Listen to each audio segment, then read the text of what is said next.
Welcome to Contentiphoria, Earnest's guide to creating great content marketing. I'm Em, one of the content writers at Earnest, with a background that includes just about everything from journalism to B2B marketing. My name is Jack. I'm the other member of the Earnest content team, and my background is everything from copywriting and content writing in both B2C, B2B, in-house, freelance, and agency. We're all about creating great content. So in this session, we're going to take you through our ultimate guide for B2B content marketing that traces out the humdrum and cuts through that sea of sameness. So why are we talking about content when everyone's feeling the pinch? Budget's being slashed, less money is being spent on ads, and marketing is very much taking a backseat. But as we know, content is king in the marketing world, and good content can boost your customer loyalty, drive traffic to your site, and generate leads that actually convert.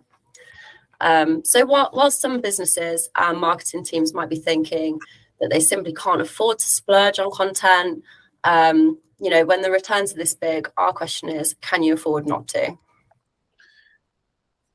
So as we're talking about when the stakes are this high, it is really easy for contentiphoria to creep in. The idea that as these targets, they start to get bigger, the margins get smaller, the risk you run of making content that doesn't hit the mark feels too big. You feel too scared to make these big content ideas come to life. But of course, when this happens, all the opportunity goes out the window.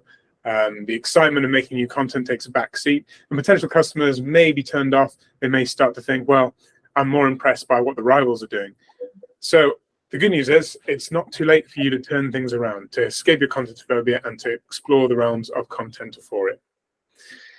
With that in mind, we've created 10 steps to contentiphoria that hopefully will give you an idea of what it means to create a content marketing strategy that overcomes the fears you might have about marketing that doesn't hit the mark and helps you expand your marketing strategy to incorporate really big, really interesting, and really cool ideas.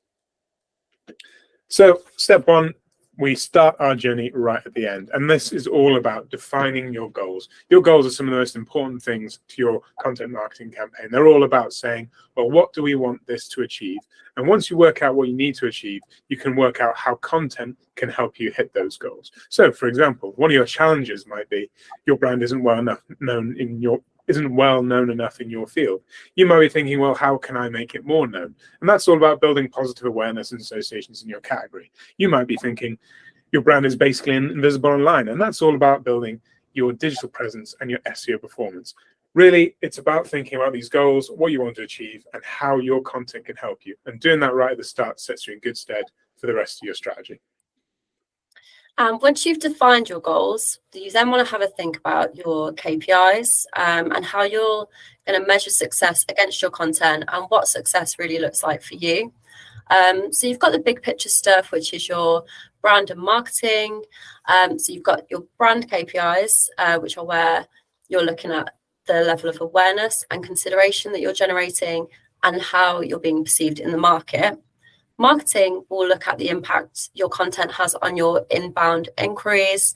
That's MQLs, SQLs, lead value, and all that sort of thing. And then you've got your digital content and sales levers. So this is where you measure impact against things like your web traffic, content engagement, and the length of your sales cycle. So you want to have a think about what good looks like for you in those areas. And by defining your success metrics against these tangible benchmarks, this will give you a clear picture of what's really working and what's not. And that takes us to the most important person in your campaign, and that is your audience, your buyer. In this section, we're going to talk a little bit about how to think more about exactly who your buyer is and what it is they want from you and what they want from your service. So this is about going beyond just the basics of, who are they, what do they do, what do they need. It's about thinking them in a really holistic sense. Where do they go for their content? What are they really interested in? What are the things that keep them up at night? So that's things like hot topics, interests, profiles, the influencers they're interested in, the places they hang out online, the kind of content preferences they prefer, what kind of formats they kind of consume. And to do that, there's 4 real good ways of doing that. And the first is taking on primary research, going direct to the source and talking to the people you want to be talking to, asking them what works for you, what kind of marketing are you interested in, where do you hang out online? Social listening is about thinking about the channels they use from a social media perspective. It's about listening in on what the trends are they're talking about. Then it's about the digital tools, using things like SEMrush or BuzzSumo to really nail down the analytics side of working out what your buyer is interested in. And then it's about thinking about experts, your media firms, your PR agencies, your analysts, your sales. Turning to these experts is a great way of getting the inside track on your buyer and their industry. Next, take a look around you, take a look at the market. This is where you get a chance to really stand out from that sea of sameness. Of course, you want to be on trend, but you don't want to be doing the same thing as everyone else. So you want to avoid adding to the mountain of content that's already out there, because there's a lot, as we all know, and people want to see something different. You want to stay on trend, but don't repeat overworked themes. For example, AI is a huge thing right now, and everyone should be talking about it, but we need to find a way to do that so that we're not saying the same thing as everyone else. And don't run the risk of Me Too content. So by this, we mean if you see something and think, we should be doing this, it's probably too late. So get ahead of the curve or find a way to add to a conversation that's already being had. And that takes us to finding your hidden power within. And this is where your content, it's about thinking how to bring your content truly to life. And to do that, we're looking for a sweet spot, the sweet spot between what you can do better than anyone else in your field and what customer pain or passion point that skill answers to. So we're looking to take these two fundamental things, your skill, their pain and passion points, put them together and see what lies between the middle part of that Venn diagram. And once you've done that, you can really start to focus your content on solving your customers' issues. Next, you want to look good, so stand where you catch the light. Like we've said, everyone in B2B tends to talk around the same topics at the same time, and that's to be expected. But what you need to do is find your content tilt. So that's something that makes you really stand out from the crowd. For us at Earnest, it's a way of writing and talking. It's our tone of voice and the imagery that we use.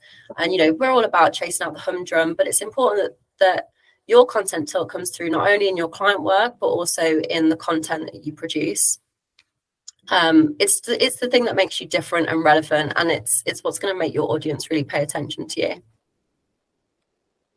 And then it's about rethinking the funnel. We all know about the funnel. We know what it looks like. We know how it works.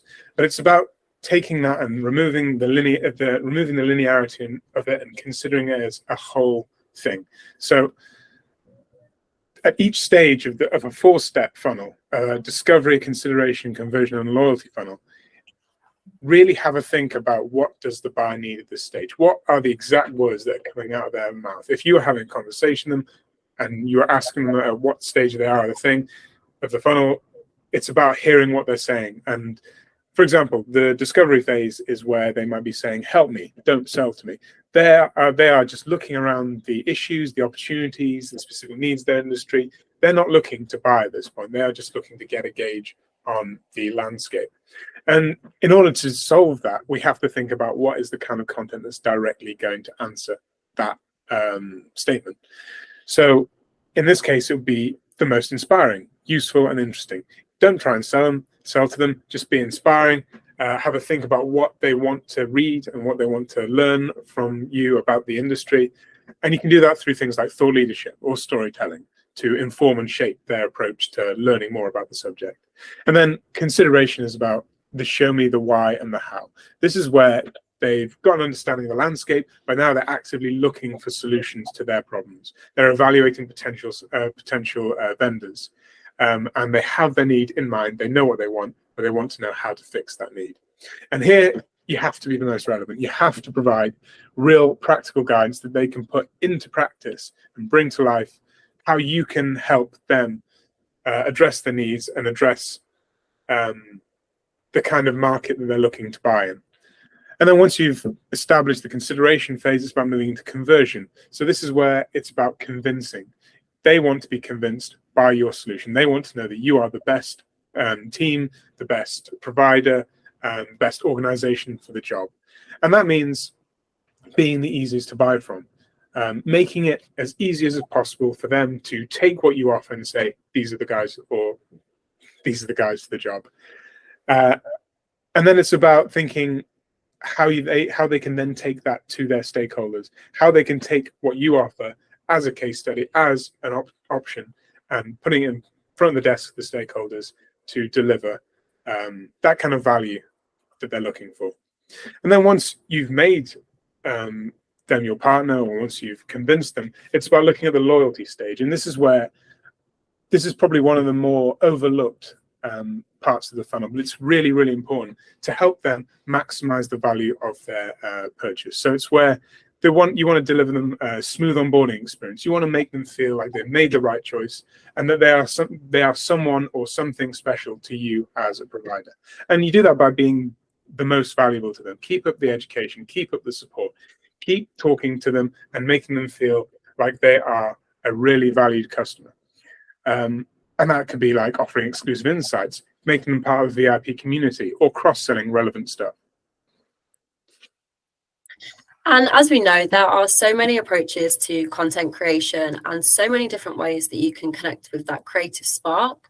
Gone are the days of one-author blogs. So speak to experts, co-create with your customers and influencers, gather insight from other sources to really help build out your message, because anything that you can do to build that wider narrative around your content will help you not only seem super versed in what you're saying, but ultimately will make you super viable.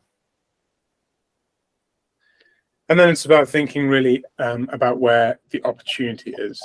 And that's about combining all the different forms of media you have at your disposal to ensure that you are hitting your buyer wherever they are, whatever they're doing, and wherever they live, online and offline. So that could be earned media, which is your sharing, your mentions, your reposts, your reviews, stuff where the content really works hard to earn its exposure. Paid media, where you put money down to get things like advertising, pay-per-click, paid influencers, social media ads. And then it's about the own media, the media that is your own space, where you can share your own content in a meaningful way, in a way that you can curate by yourself with no other outer influences on it. And it's about taking all these three things and putting them together again and hitting that sweet spot right in the middle, where you're leveraging owned, earned, and paid media for a real comprehensive marketing strategy. And once you've taken all these steps, unfortunately, the work isn't over just yet. It's time to test, measure, learn, and adapt. So, for example, if you start with a blog post, that can really help you gauge the level of interest in your topic. Then you can create a way for buyers to give you feedback on your content and guide your next actions. You can also atomize that content. And by this, we mean make it work really hard for you. Trim your blog down into a series of social posts that can help boost awareness. Turn it into an infographic that you can share with target accounts on LinkedIn, or work it into an email nurture stream to keep adding value for some of those loyal customers that still subscribe to your mailing list. And then key to this is reserving some of that increasingly small budget for experimentation. So you can trial different titles, email subject lines, CTAs, and find out what really grabs the attention of your audience. And that's it. That is our 10-step path from Contentiphoria to Contentiphoria. Number 1 is clarifying your goals. Number 2, setting your KPIs. Number 3, knowing your buyer. Number 4, checking your competitors. Number 5, identifying your sweet spot. Number 6, defining your edge. Number 7, matching the buyer journey. Number 8, deciding your content creation approach. Number 9, building your distribution plan. And number 10, testing, measuring, learning, and adapting. For more information about any of these things, and for examples, and another subsection on understanding who buyers are and the 4 stages they go through, you can head to our website and download the full presentation. And in the meantime, if you have any ideas about content, if you're looking for new ways you can help your content breathe, help it thrive, help it really explode online, we'd love to hear from you. So please, if you have any questions, if you have any big ideas that you want to talk to us about, you can email us at jack.stacey@earnestagency.com or emilylows@earnestagency.com. I've been Jack, and this has been Em. And thank you very much. Thanks.